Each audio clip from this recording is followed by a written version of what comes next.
So, Chris, how are you doing today? I'm doing great, thanks. How are you doing today? I'm not so bad, thank you so much for asking, my friend. So, today we're talking a little bit about who you are, and we're also doing a little bit of promotion as well for this beautiful set that has just been released from Who Dares Publishing. That, I believe, contains a lot of your very beautiful work that we can actually see some of behind us right here. Yes, yes it does. So, yeah, tell us a little bit more about it, man. Like, how did this all come about? Well, a while back I was asked by Jamie Anderson to do a Dalek for Big Finish. The cover of Order of the Daleks required a stained glass Dalek. It needed to look pretty swish, and it needed to look pretty swish quickly. So I remember getting an email in work, really being like, yeah, like, this is really, really cool, like totally, I'll do it, like that's no problem. And then having 2 weeks of mentally freaking out how to do stained glass in 3D. Ended up getting there in the end, which was fine. It came out, it was super popular, very glad people seemed to like it, and then, yeah, went viral. Not long after, I got contacted by Andrew Skilleter Oh, yes. of Doctor Who fame and Target. He did all the Target sort of covers, he did a lot of artwork in the 90s. Very gifted artist. Very in the world gifted of Doctor artist. Who, very gifted. And Thunderbirds, let's not forget. He illustrated one of my favourite Thunderbird stories, the story of Thunderbirds, back in the 90s, and I've always been a huge fan of his work. He approached me saying, that was great, do you have any other Doctor Who work? And I thought, rather than just publish stuff that's been on my DeviantArt gallery for years, let's do some new work. So we went along and decided, let's use the same logic we used for Stanley and do 4 other Daleks along the same lines. Nice, very nice. So 6 altogether then, and we can actually see them here. So the first one obviously is the very famous Dalek Stanley. Yeah. Even the quality though in the paper these have been printed on are absolutely beautiful, so they are. Like, so if you're getting the set, you do get 6 full prints if you are buying. So you got Stanley, what's the size called the Samurai Dalek? You got Dalek Stanley, Dalek Sam, Dalek Yuri, the Comrade Dalek, Conrad Dalek. Dalek Vinci, the Renaissance era French Dalek. What was he? Florence. I do love the little hidden reference in there to the City of Death though. I was very, obviously because of the Doctor's long-standing history with Leonardo da Vinci, it would have felt remiss of me not to put "this is a fake" in the back in felt tip. In an earlier point whenever I was doing the design, I wanted to have like a post-it note on Vinci, basically being like, what the hell, Leo? But I never quite got around to that. I didn't want to cover him up, so. And rounding off, we have... This is actually my personal favourite one. I love this design so much. This is Dalek Zarkov, or Dalek Zarkov. I hate people say Dalek. Yeah, this was kind of done in the logic of, you've had Forbidden Planet, Lost in Space, all those kind of like big sci-fi shows from the early 60s and 50s. What if the Daleks had been designed like 10 years before? So that's them. Yeah. And then a wonderful beautiful shot of all 6 together, which is very nice, and a little extra of Stanley again, only it's like, what's that, like... It's high quality tracing paper, yeah. So that you can refract light on it and you can illuminate things. So it's very, very nice indeed. But that's been it. A lot of people that obviously know your work, like I found your work personally because of Dalek Stanley, and I'm sure a lot of other people have, but not a lot of other people know that you actually work a lot in Jerry Anderson stuff as well. You work very closely with Jamie Anderson. You're doing, like, they're obviously Captain Scarlet, like you've done so much other stuff. So how did all that there come about in a working relationship with Jamie? Well, I'd been doing stuff like this for quite a while. I'd always wanted to be a filmmaker, and I'd always been doing films and little fan films and things here and there. And in 2009 through to 2010, I made this movie called Thunderbirds 2010. It's amazing, it's so good. But it's sequel. I want to see a sequel. How many is Virgil though? Basically, after Jerry died, Jamie was looking through a lot of the old sort of like tributes and things to Jerry, and a lot of wonderful, like all the wonderful artwork and things like that are already on the internet. And I got this YouTube message from him back, I think it must have been like 2012, and just basically saying, love the video, thanks for making it, which was just really, really wonderful of him. And I was over the moon, brilliant. And then a few months later, he set up Official Jerry Anderson, which was the his plan to basically make sure that Jerry's work is never forgotten and, in some regards, continues. So, whenever I saw he was setting up that, I sent him a wee message. Wonderful, self-degrading. Hey, can I do anything? And very kindly, he let me onto one of the projects that he had on at the time. Yeah, very well. So what was the first sort of project you guys would have worked on then? I can't say too much about it because it hasn't officially come out yet. However, the artwork is available online. Oh yes, I know what this is. Christmas Miracle was the last film project that Jerry wrote before he died, and I produced some artwork just for initial pitching and for people, and it wound up in the Telegraph, I think. Oh, that's wonderful, though. That is very, very nice. And also, as well, in this beautiful book, obviously, you actually do get a lovely dedication from Jamie himself there, which is a nice little introduction, should I say, actually. So I read that, I thought it was lovely, though, because of how much he loves you. I think he also does include our first email in there as well. He does, actually, at the end. He actually does. So, yeah, just buy this, because it's worth it just to read that, because it's very, very funny. Okay. And you do get a nice breakdown of basically the work that sort of went through every single Dalek that you've done, so that there's a very nice touch to the actual collection. Okay guys, so Evolution, Variations of a Theme. The concept art of Chris Thompson is now available from Who Dares Publishing. And also a very big thank you to Matt Doe, who kindly got this one out to me. Thank you very much, my friend. So, there's that covered, my friend. So, tell me what's next with you and Jamie. Like, obviously you're doing stuff with Big Finish as well. Like, where is it all going? What are we going to be seeing from you over the next couple of years? Well, for those of you not in the know, we've been working on Firestorm, which was a Kickstarter project that was funded very quickly back a few years back. The pilot for it is nearly done and should be available for backers shortly. And currently, we're looking around trying to get a full series made. Gemini Force 1 was a book that was also Kickstarter funded a little bit earlier. I think it was 2013 that Jerry had plans to write before he died, and it's been written. It's a 3-part trilogy now by author M.G. Harris, and we'd been working on that. And the 3rd book of that came out last year. I think it was last year. And I got to work with legendary designer Andrew Probert on designing vehicles and things like that. At the moment, one of Jamie's pet projects that's gone on to be quite successful is his favorite series is always Terrorhawks, and we're now into the 3rd series of Terrorhawks with Big Finish, and he's really re-energized the show and given it a new life, and very much found its feet beyond what was already seen on screen. And we're just about to release a new audio set of Captain Scarlet.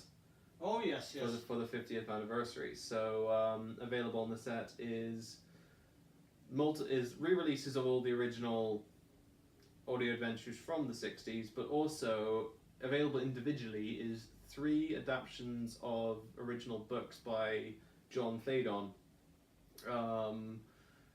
I think it's The Angels and the Creeping Terror is the one I got to actually sit in on and record for on video for, but there's 2 others. They're cracking adventures, and that's next on the list that's going to be released. Oh wow, fantastic. Okay, so obviously a lot of people have seen that, obviously you've done the Big Finish cover, you know, the Dalek Stanley. It's amazing, that's how it all went out there, everybody loved it. What's it actually like working for Big Finish? It's something I'm quite envious of. You get to work on Doctor Who audio dramas, you know. What's it like, man? Well, I've done the odd bit of work for Big Finish. They're great people. They're always good fun, very enthusiastic. The first thing I ever did for them was on Terrorhawks. Jamie needed a new ship for Terrorhawks, and I designed the Tomahawk, which was this spaceship vehicle, kind of emulating Stephen Begg's original designs, and I'm quite fond of it. I think it's on your show reel somewhere, which you can cut to. From there, I was getting offered like little odd jobs from other ranges and things like that. Not only the stuff that Jamie was working on, but the Doctor Who stuff as well. I was asked to contribute video stuff for the Prisoner trailer. Oh, brilliant, okay. So it's actually a show my dad loved whenever he was young. He always mentions it, so... It's a really barmy show, but it's all sorts of wonderful. But I got to work on that. That was good fun. Myself and Tom Saunders is Big Finish's video guy. Okay. And in addition to being an absolute legend, he's also hugely talented and very nice in letting me like sit in on projects and help him out on various things. So to help him out, I designed. I had to do several Daleks for him. The first Doctor Who gig I got was to 3D model Tom Webster's Dalek drill machines on the cover of Only the Monstrous. Oh, right, okay. And I didn't even know that was you. That's pretty cool. I think the ones on the cover are Tom Webster's, but I had to 3D model those and make them for the 3D the video trailer that they put up on their Facebook and YouTube. And that was quite a challenge because it's basically the drills are basically image mashed together from Dalek parts. Yeah. And they look phenomenal, but then you have to rationalize it all in 3 dimensions, which was quite fun. But no, that was fun. Moved on to having to build the Dalek time strategist. Oh. So not the Dalek time controller, the Dalek time strategist for the 4th War Doctor set, which actually is only just out, I think.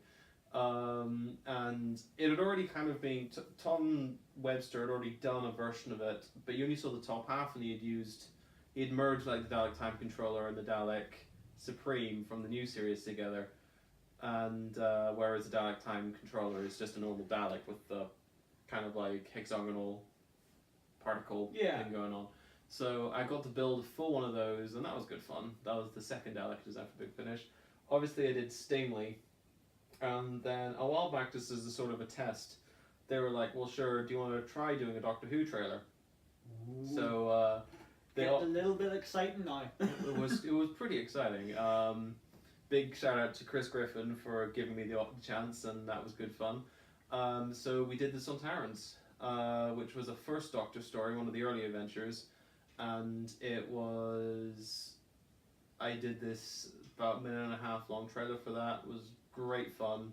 Made a few Sontaran models, got to sort of play around with the wonderful music, and it was just an awesome episode to kind of like make something from. And as far as I'm aware, like it seems to have gone down quite well. So right now for Big Finish, I'm doing Terrorhawks and Scarlet content, but I hope there's a few more Doctor Who stuff on the future. They definitely have some exciting plans.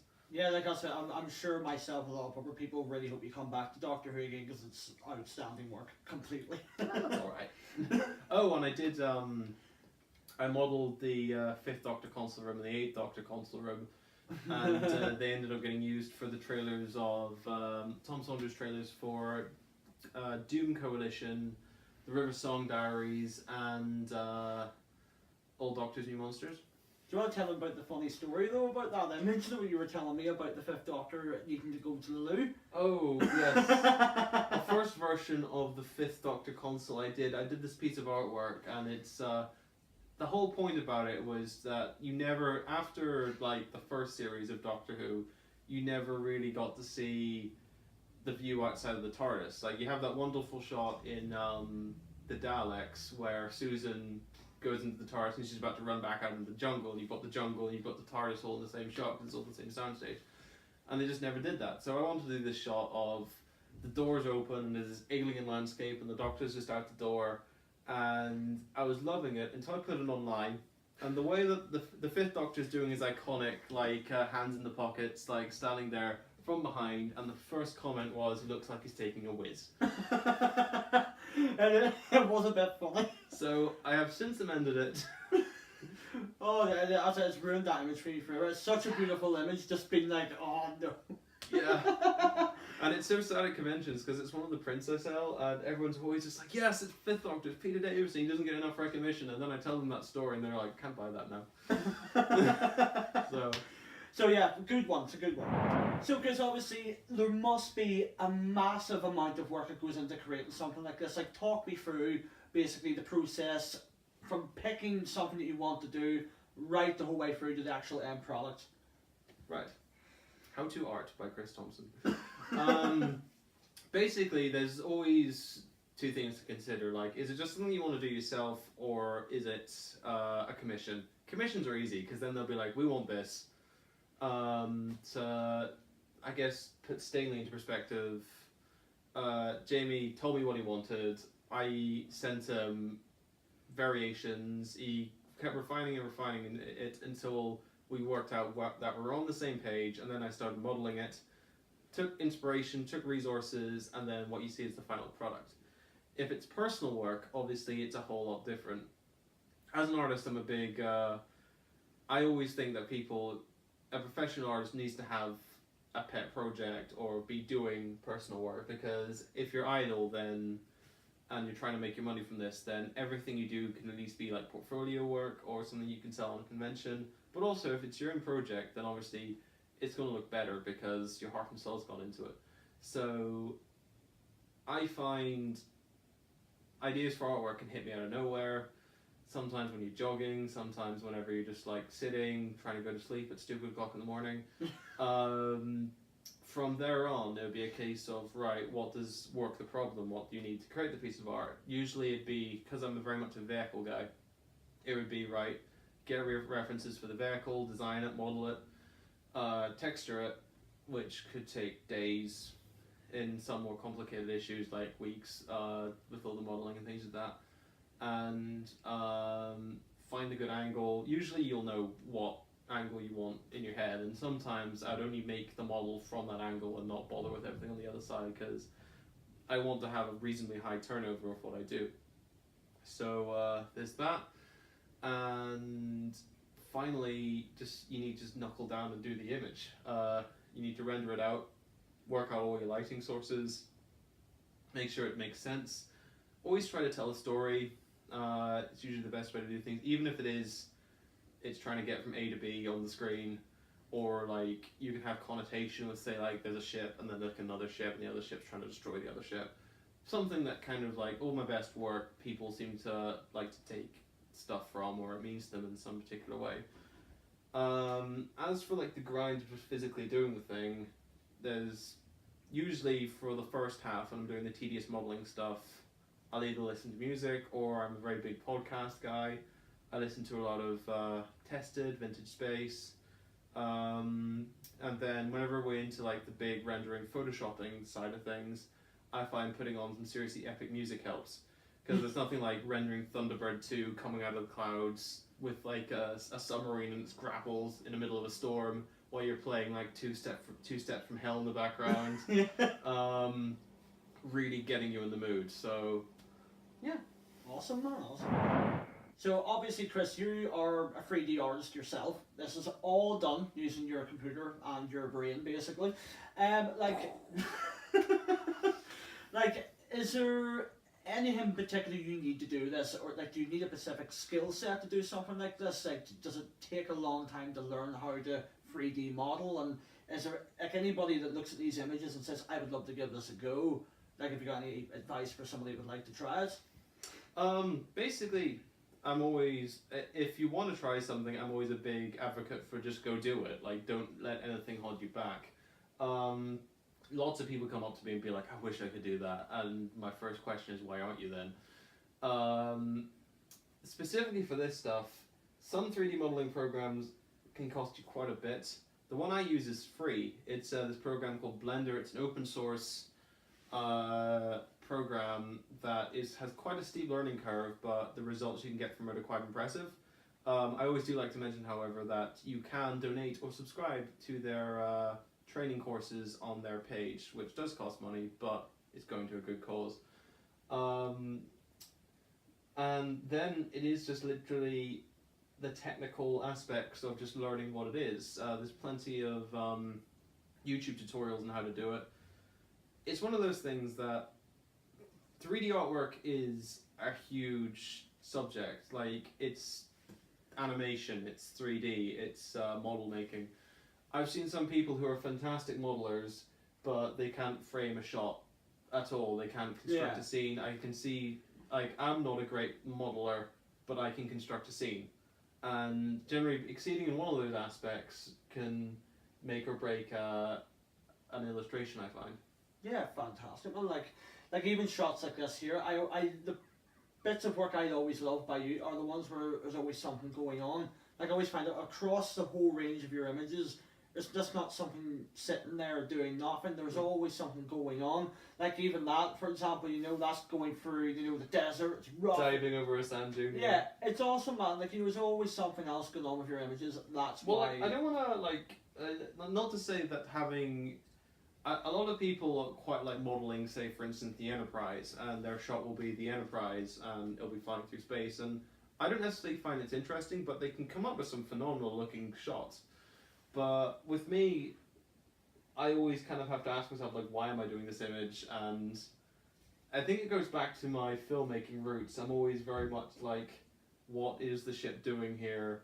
Why is the horizon scanning this big rock full of crystals? You basically like to give the image a bit of backstory, basically. Like, for instance, this one, like, there's not a lot going on, except Thunderbird 1's going very fast, and it has to get there really quickly, and it's a very intense shot.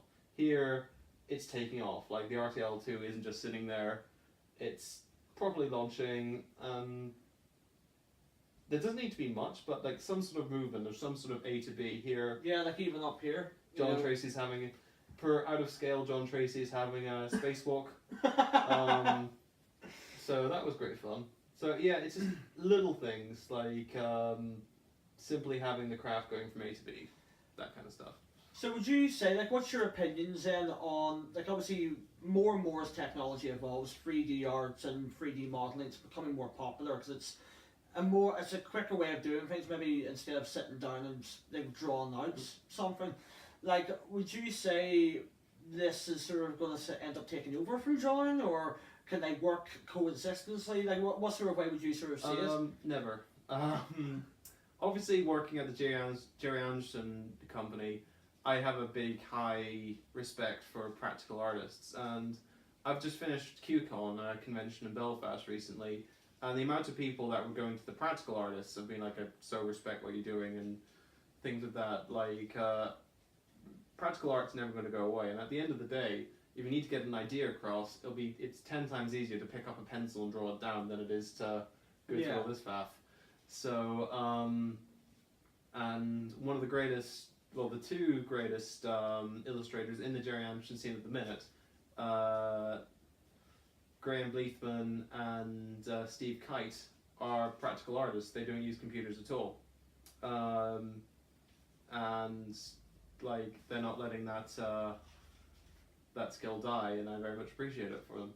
Fantastic. That's awesome to hear. That's what I like to hear. Gotta love practical. Practical art's one of those things that, as Richard Ashton, the world famous model maker, always says, like, if you want, like, if a kid wants to go see Thunderbird 2, you can go see Thunderbird 2. Like, Thunderbird 2 is a practical thing. Yeah. One of the great things about using puppets in Firestorm is, like, Nagisa or Scott, our two main characters, if we want to take them to somewhere for people to see them, we can.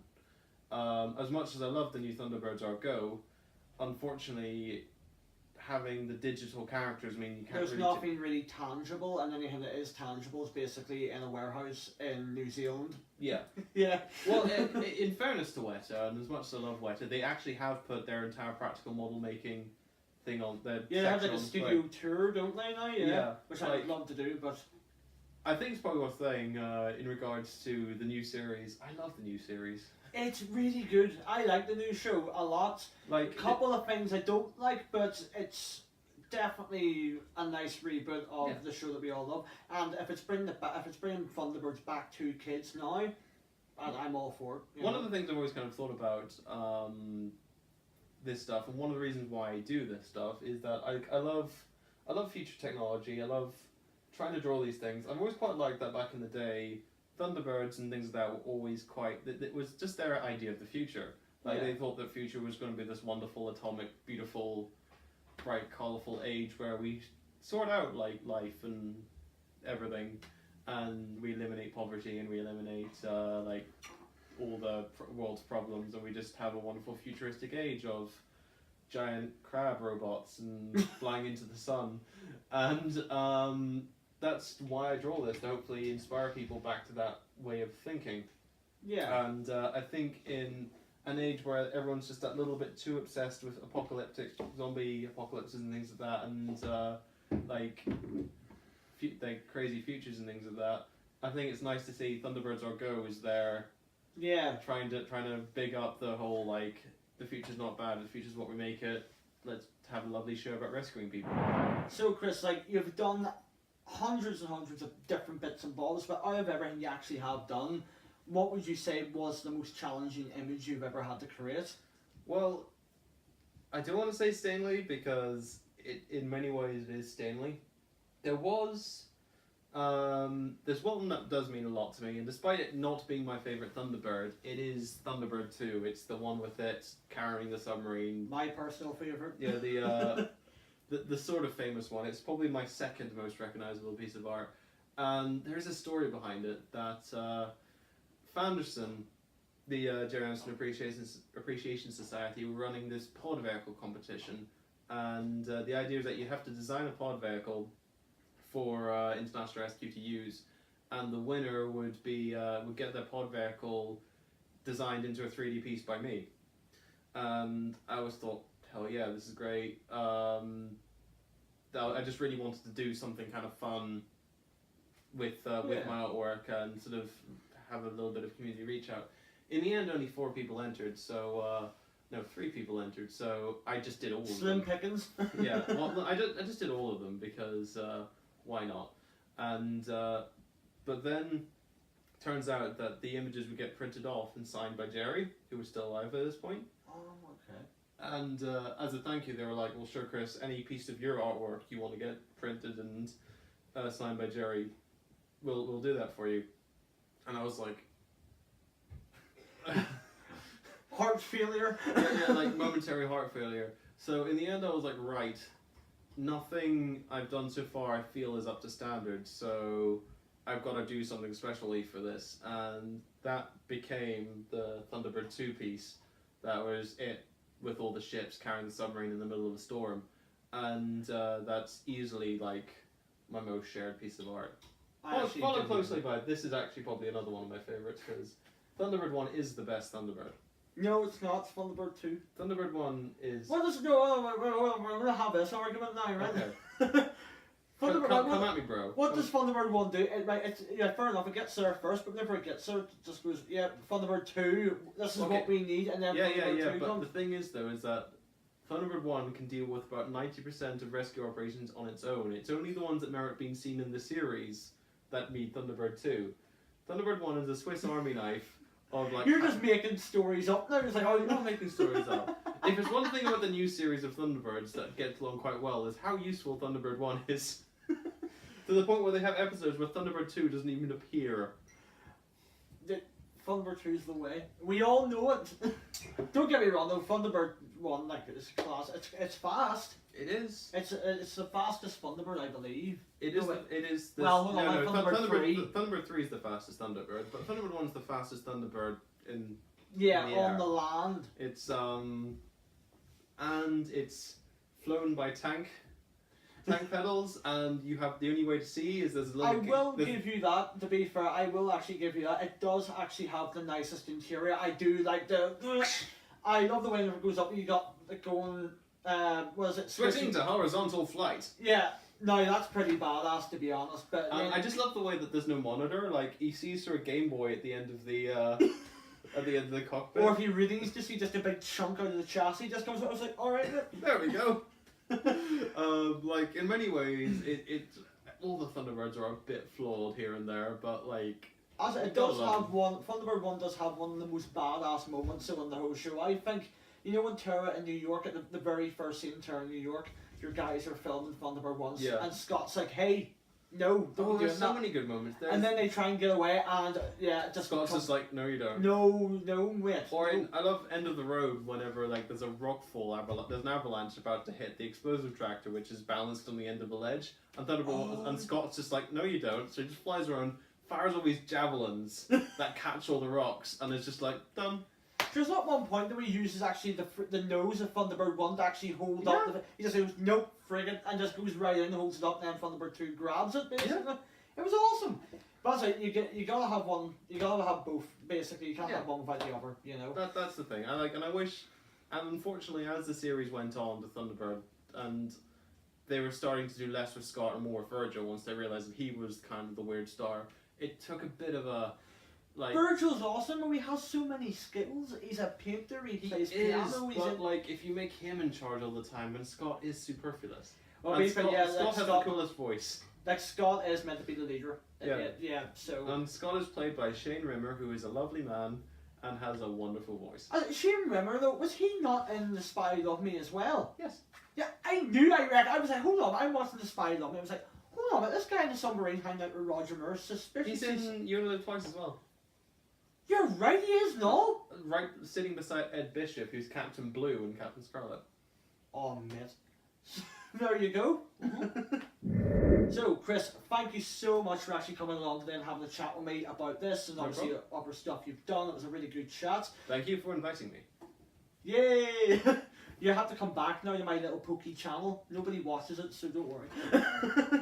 But no, seriously guys, if you ever already went and picked up a copy of this, please do. It's available from Who Dares Publishing. They are in very, very limited quantity, so make sure you pick up one while you can. Thank you so much for joining myself. Thank you so much for coming, Chris. See you all next time. Bye-bye.